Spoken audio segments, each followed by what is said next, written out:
Welcome to The Disappearing Mind, a unique podcast helping you find clarity and support along your dementia journey. Now, join National Dementia Trainer and Coach Dawn Platt for an all-new episode. Hello, everyone, and welcome to the podcast. I am your host, Dawn Platt. Today on the podcast, we are going to continue with episode 2 in a series that I started on the last podcast entitled Navigating Dementia, Living Well and Thriving. I picked this topic because so many times in a discussion about dementia, the topics can be daunting for people. And so I want to talk about some options. I want to talk about not only when you're in the journey, but thinking about it if you're going to be on the journey or in the beginning of the journey. So last time on the podcast, through Navigating Dementia, Living Well and Thriving, we talked about 3 key bullet points to the introduction of Living Well with Dementia. And what does that mean? And we talked about embracing positivity. So despite the diagnosis, individuals with dementia can approach life with positivity and resilience, finding joy and purpose in everyday moments. We also talked about a personalized approach to living well. So living well with dementia is highly individualized, recognizing that each of you or each person's experience is going to be unique and requires tailored strategies to support the well-being. That's going to depend on the age, the circumstances, the diagnosis, and of course, the progression of the particular type of dementia that we're talking about. We also talked about focusing on quality of life rather than focusing solely on managing symptoms. Living well with dementia emphasizes maximizing quality of life, promoting independence where possible, and maintaining social connections and fostering emotional well-being. So in this podcast, we're going to delve a little deeper into the meaning of living well in the face of a dementia diagnosis and exploring the profound significance that it holds for individuals who are embarking on this unique journey. Today's podcast is entitled Journeying Through Dementia, the Significance of Living Well. So let's talk by beginning to define living well with dementia. Let's talk a little bit about personal fulfillment. One of the things that has brought me a great sense of joy and accomplishment throughout my career working with individuals who have dementia has been the privilege and the joy of seeing people continuing to live their lives to the fullest, pursuing hobbies and interests, sometimes passions that brought them great joy. I've had the opportunity to work with an array of individuals, some very accomplished, very esteemed individuals, and some who were just great people. And I was very privileged to be a part of their life. The thing that I have found over and over again, and I'm constantly really talking about, is maintaining that piece of self that individuals have and not giving up on what has brought them a great life, what they have been passionate about, what they have had a lot of joy in doing or accomplishing. I have met some fabulous mothers and grandmothers. I have met people who were in the sciences, accomplished mathematicians, just a gamut of people around the world and with all kinds of careers or the lack thereof. Those people who do live well and who hold on to what makes them unique, what makes them individuals, are the ones that are most memorable to me and the stories that you're going to hear me talk about. So let's talk a little bit more about personal fulfillment. Individuals with dementia can continue to find purpose in their lives, meaning in their lives, despite cognitive challenges. For example, someone who's been an avid gardener may find joy in tending to a small indoor or outdoor garden, or reminiscing about past gardening experiences. They don't have to give up totally on the things that they're doing or have been doing just because they have dementia and it's progressing. There's lots of modification that we're going to talk about throughout the podcast and things that you can do to just hold on to the values, to the passions that you have as individuals in life. Once in my memory care community, there was a woman who had been an accomplished concert pianist. And I think the reason that this particular individual comes to mind is how strongly that value existed within her family, the core of her family, of all professionals and accomplished individuals. But in this particular case, as her dementia progressed, that is the point where I had met her and her family. There came a heartbreaking moment when she could no longer play the piano. And so for the family, it was a real defining moment, a boundary that had been crossed. I think they saw it as kind of the end. And many of us who have family members who have dementia do that. We value the things that they have been able to accomplish.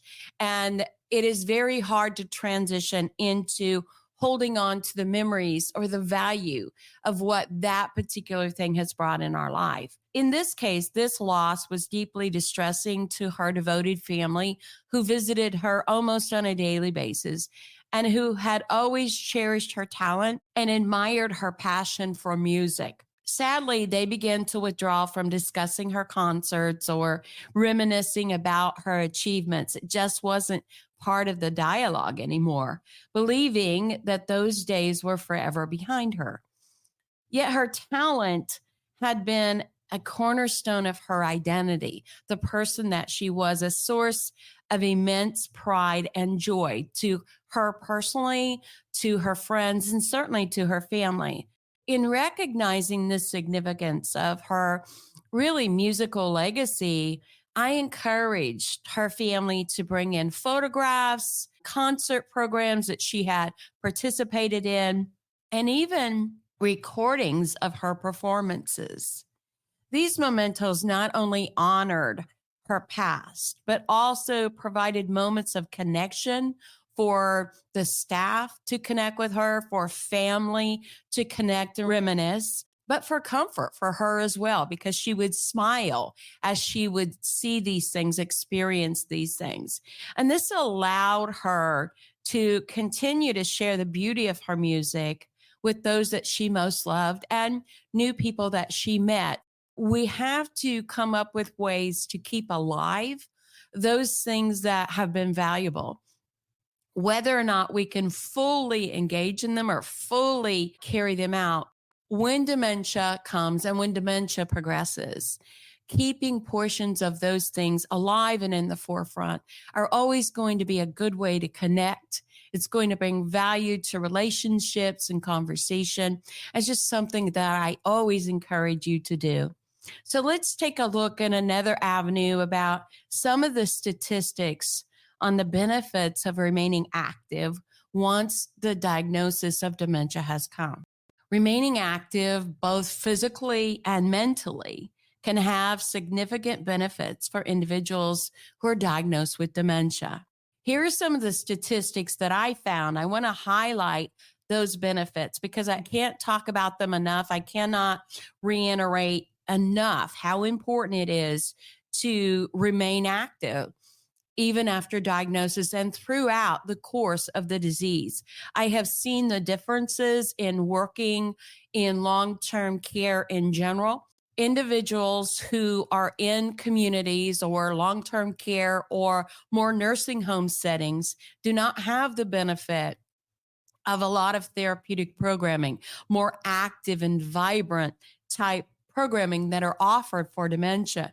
What we see here in these cases, or for individuals who remain at home and there is no structure or routine in their lives, as we see these individuals progress quicker through the course of their disease, as well as quicker in cognitive decline. So this is just historical. I've seen it over and over again. And I want to talk about this because I feel like it's really important. I think it makes a difference in quality of life. And after all, that's what we're getting at. That's what we want to highlight today. So, what are some of the benefits of staying and remaining active? Well, one of them is improved cognitive function. So, according to a study published in the Archives of Neurology, engaging in regular physical activity can significantly reduce the risk of cognitive decline and dementia. Think about that. It does not as rapidly progress. Let's just clarify this. If you have a type of dementia that is known for rapid progression or sudden progression, such as vascular dementia, this is going to make a difference, but probably are not going to see the benefits as one that perhaps progresses more slowly. Individuals who engage in moderate intensity exercise, such as walking or swimming, have a 32% lower risk of developing dementia compared to those who are less active. Another benefit is delaying progression of symptoms. And this is really important when you're thinking about the path, the journey once you've received diagnosis. So, some research published in the Journal of Alzheimer's Disease suggests that staying mentally and socially active can help delay the onset and progression of dementia and its symptoms. Activities such as reading, doing puzzles, or participating in social clubs have been associated with better cognitive function and slower decline in individuals with dementia.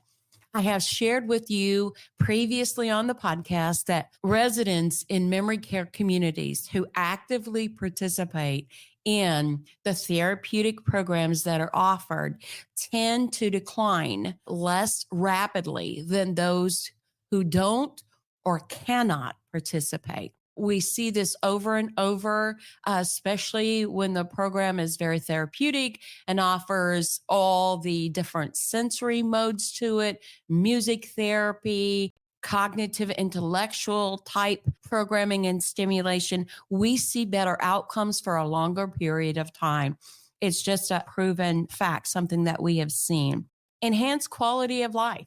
Studies have shown that remaining active can improve overall quality of life for individuals with dementia. Engaging in these meaningful activities, hobbies, and social interactions can help maintain a sense of purpose, a sense of independence, and of well-being, even in the presence of cognitive impairment.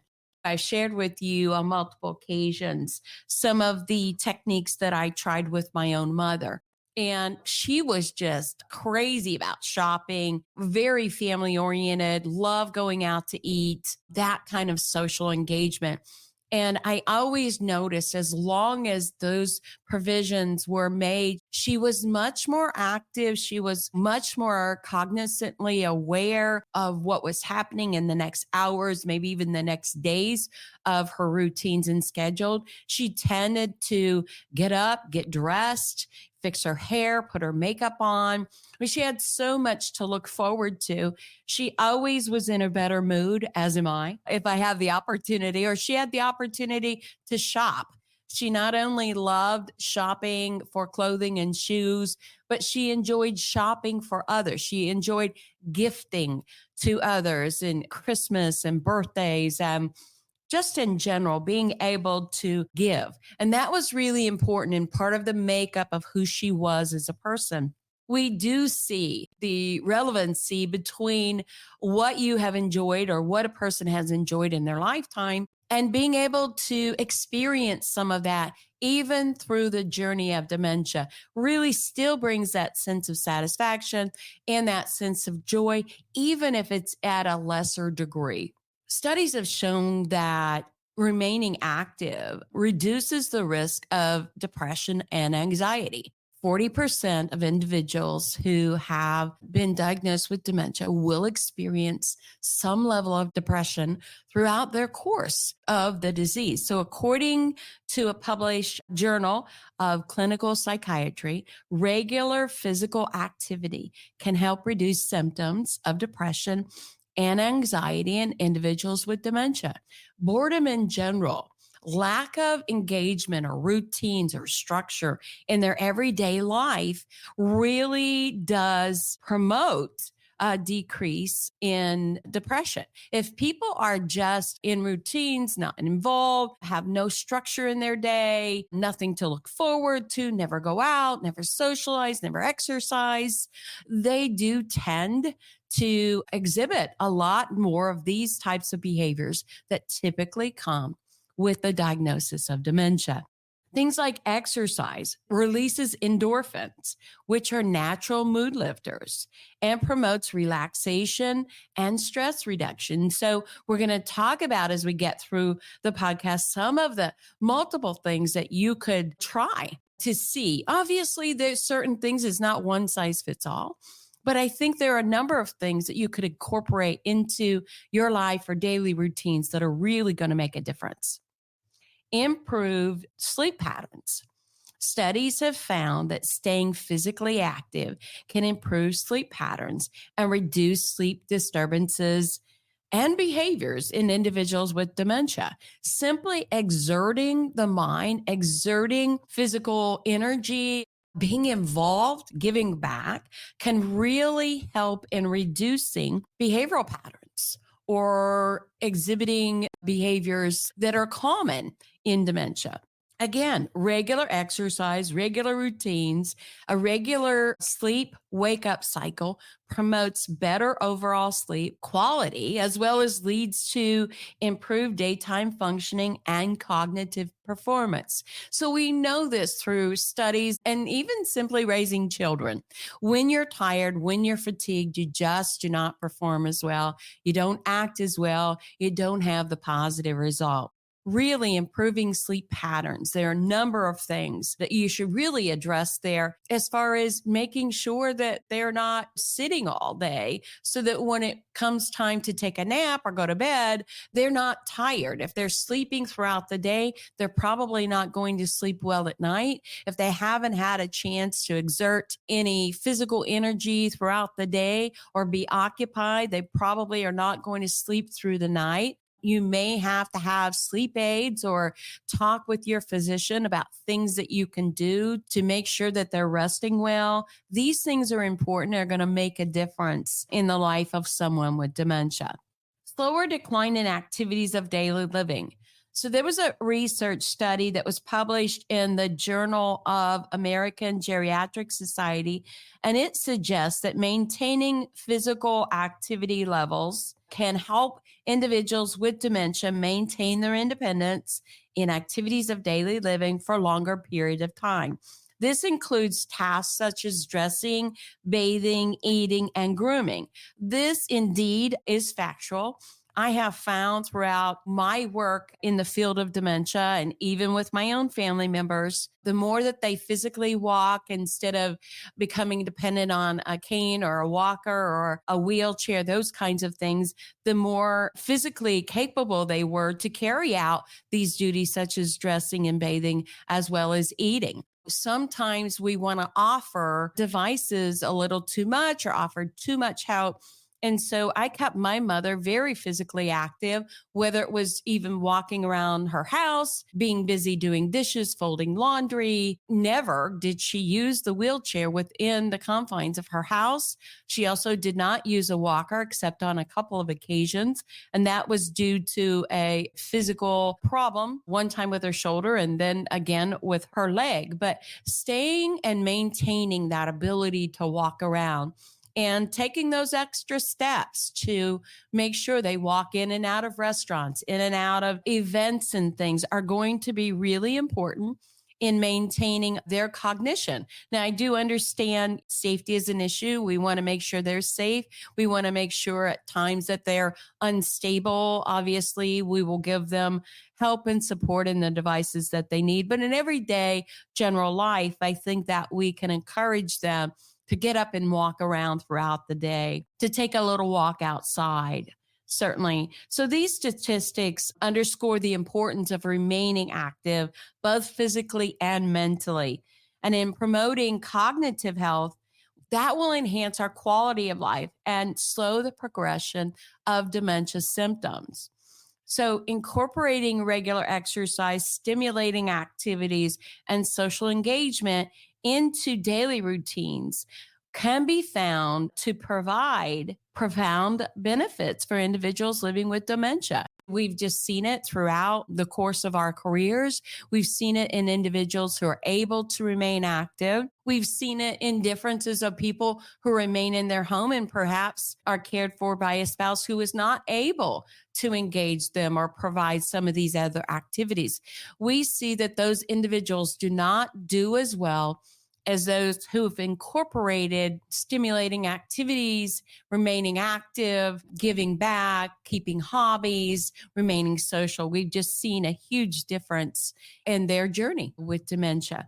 So let's just talk about some adaptive strategies. We began talking about that a little bit on the last podcast, but one of the things that we've identified in the dementia journey is that there are changing abilities and performance at each stage. So let's talk about adapting strategies. How do we adopt those to accommodate changing abilities and preferences? And how do we recognize that? I think that's really important. The important and supportive role that these things can play in maintaining and supporting cognition. So, first and foremost, is having a strong healthcare team, healthcare professionals that can advise you at the stage your loved one is in and evaluate how they're functioning physically, mentally, cognitively, and make suggestions on adaptive means or equipment to be able to promote independence. That is our ultimate goal, to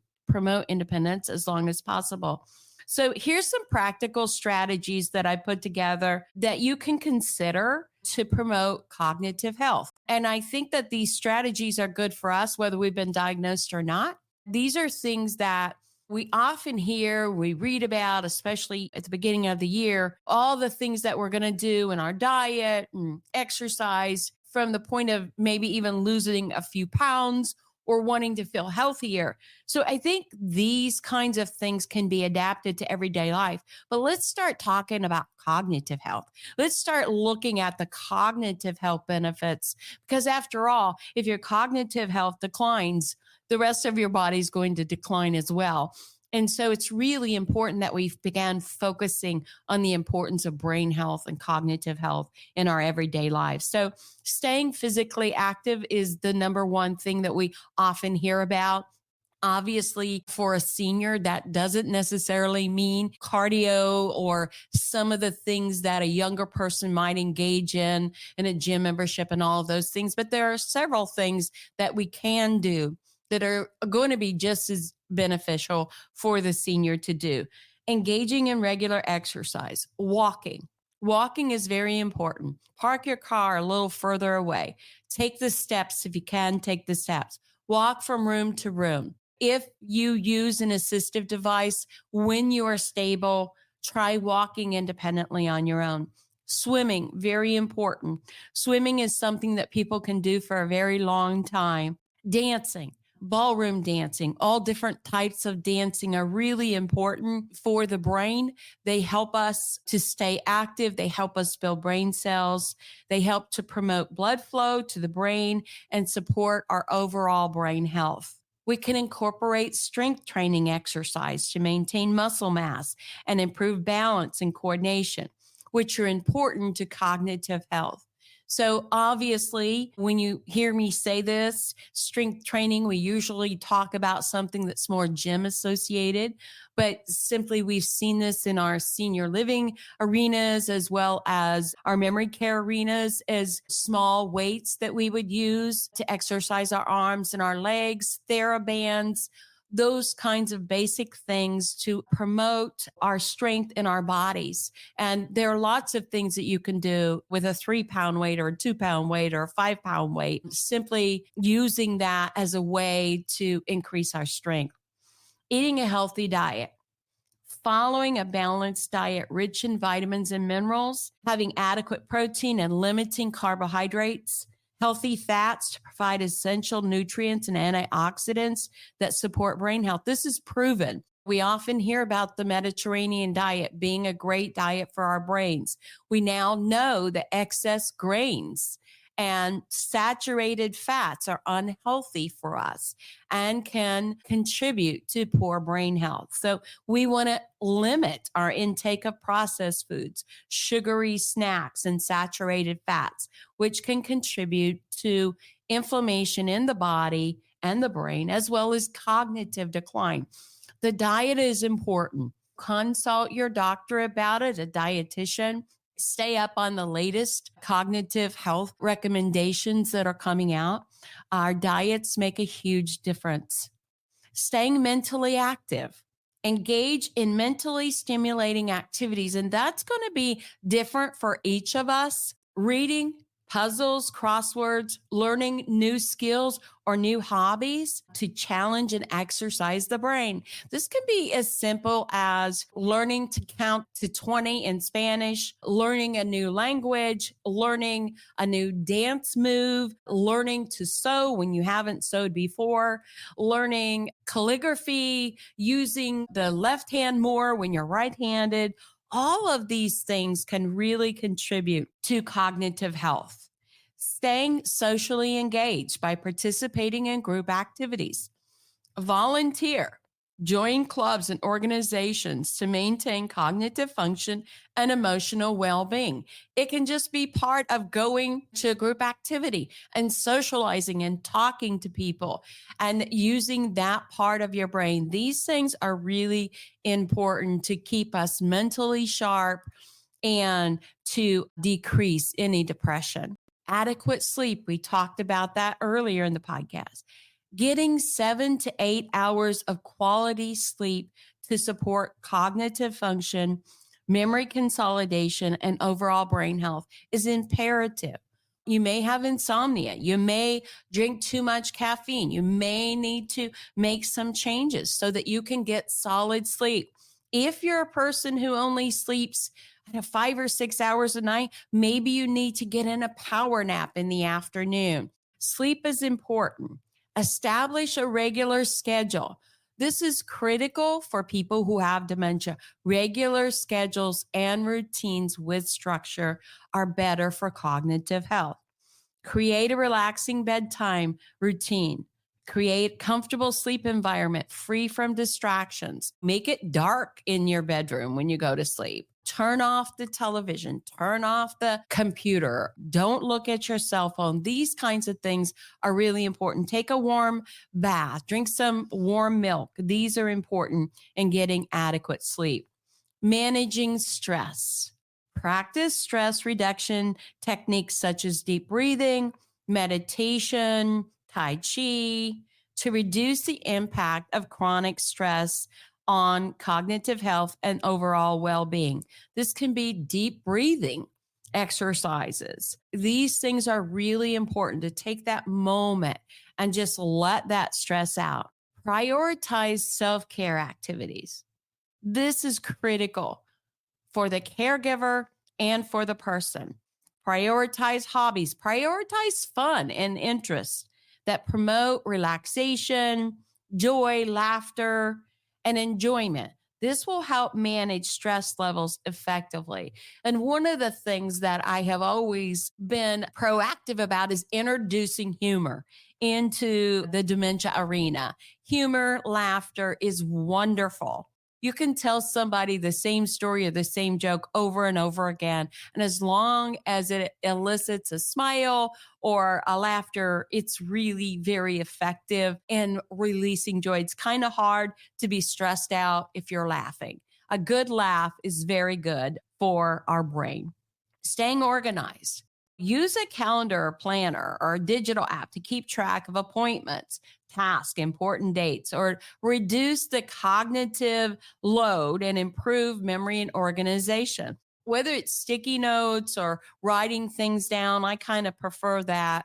Don't get overloaded with too much. And you don't have to stay so organized that you're like a robot. have some flexibility in there, but write things down so that you're not disappointed when you have not been able to address them or you've forgotten about them. Break tasks down into smaller, manageable steps and prioritize them based on importance and urgency to reduce feeling overwhelmed and to improve focus. Seek mental health support.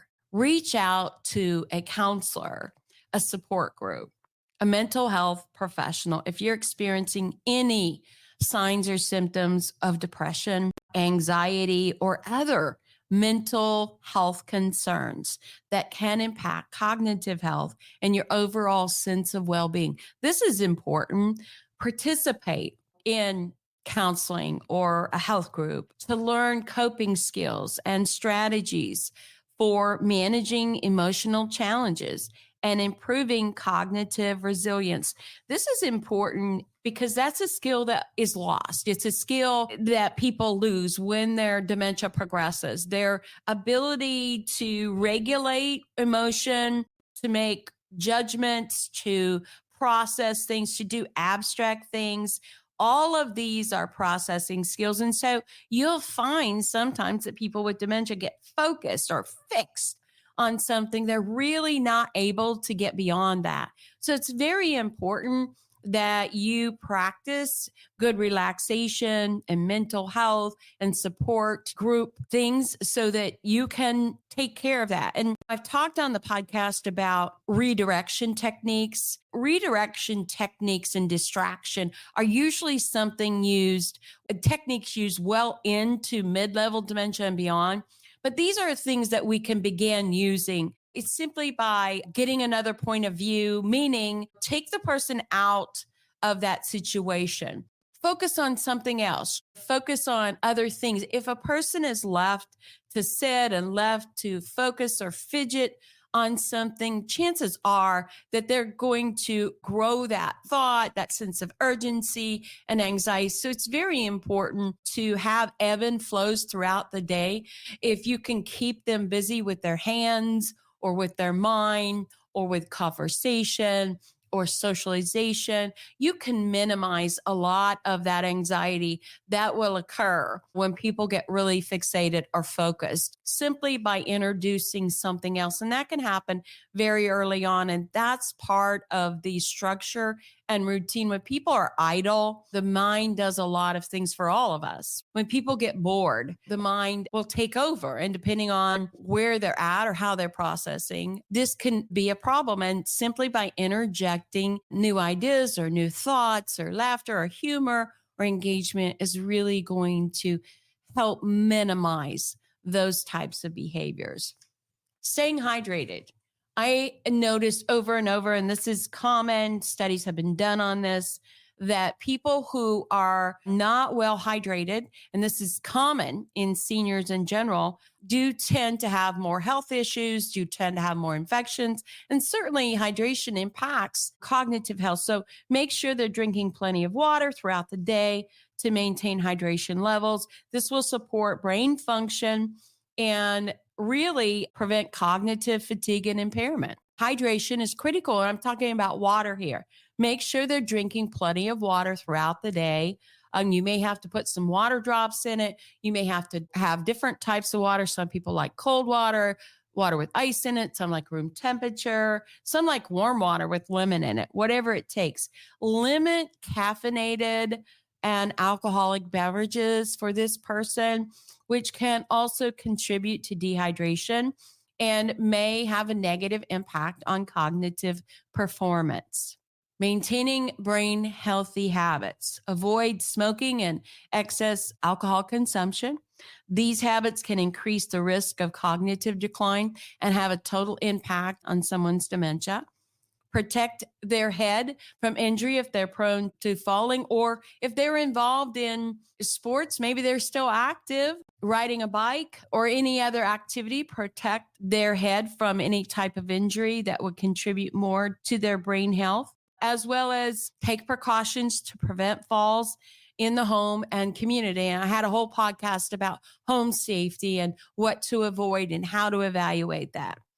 So staying engaged and something that's purposeful helps people maintain a really sense of self-esteem and self-purpose by engaging in what is meaningful to them. And so oftentimes I try and give a variety because what's meaningful to me or to one person may not be meaningful to another person who may have had a hobby of a whole different kind. So hobbies and interests bring joy and fulfillment and a sense of accomplishment to people, whether or not that's an old hobby that they have a display and can talk about their collection or something they still actively do. Hobbies are important and they keep people with a sense of fulfillment. Volunteering, mentoring others. If they still have a skill, that's going to be important, or you still have a skill. Participate in community service projects to stay connected to others, to contribute to the well-being of our community. So there are lots of things. There's neighborhood watch or neighborhood cleanup. There are reading to children at libraries. There's lots and lots and lots of things that we can be involved in or participate in. As we continue this episode and as we continue on this journey, it's important to remember that promoting cognitive health is not just about adopting a few lifestyle changes. It's a journey that requires ongoing commitment and dedication, being educated on your part. And by incorporating these adaptive strategies and everyday tactics into your daily routine, you can take proactive steps to supporting your own health, to supporting your brain health, and enhance your overall well-being or that of your loved one. Remember, every small choice that you make, from staying physically active to engaging in mentally stimulating activities, can have a positive impact on your cognitive function and quality of life. By prioritizing self-care, staying connected to others, and embracing a holistic approach to health, you can empower yourself to age gracefully and to live life to the fullest, regardless of any cognitive changes that you face. So thank you for joining us on this journey through dementia and the significance of living well. We hope that you found this episode insightful and meaningful, that it empowers you. Remember to stay curious, stay engaged, and continue seeking opportunities to nurture your cognitive health. Until next time, take care and keep thriving, and make it a memorable day. Thank you for joining us for the Disappearing Mind podcast. We hope it's helped you find clarity and support along your journey. Be sure to subscribe to never miss an episode, visit our website to suggest future topics, and share the podcast with friends and family.